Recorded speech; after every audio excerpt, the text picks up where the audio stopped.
édition spéciale, peut-être la fin de la guerre. On va le vivre en direct ensemble sur BFM TV, puisque peu après minuit, Donald Trump a donc annoncé un cessez-le-feu total, accepté par les deux parties. Et il y a un peu plus d'une demi-heure maintenant, Israël a en effet confirmé qu'ils acceptaient ce cessez-le-feu. Entre-temps, la nuit a été meurtrière.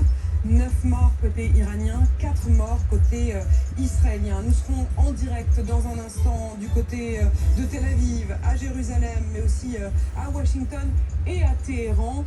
Sur ce plateau, avec moi, évidemment, comme d'habitude, Laurent Neumann, Stéphane Bureau, mais également Patrick Sauce, le chef du service international de BFM TV, et Maya Kadra, enseignante et journaliste spécialiste du Moyen-Orient. Jean-Paul Paloméros, vous êtes avec nous, ancien chef d'état-major de la force internationale de l'OTAN. Non, pas du tout. Pas du tout. De l'armée de l'air.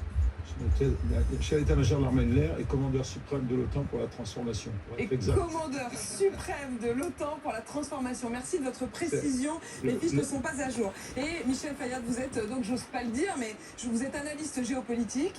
Vrai. Vous êtes enseignant en géopolitique du pétrole et du gaz à l'IFP. On est bon, l'Institut français du pétrole et des énergies renouvelables.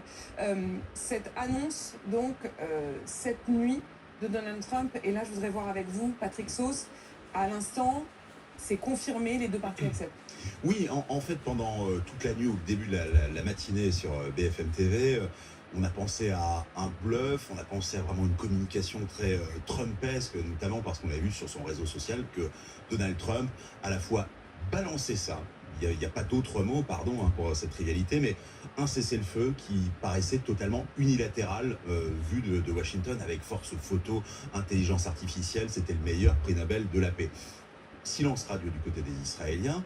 Les Iraniens avaient dit bon, nous avons imposé ce cessez-le-feu à Israël, mais en même temps, on ne le respectera que si les autres arrêtent leur frappe. Et puis le chrono s'est enclenché, ou en tout cas le compte à rebours, jusqu'à 6 heures, heure française. Et à 5h50, on avait encore des tirs qui partaient de l'Iran, qui sont arrivés sur le territoire israélien. On va y aller dans quelques instants, mais ça a été une nuit extrêmement violente.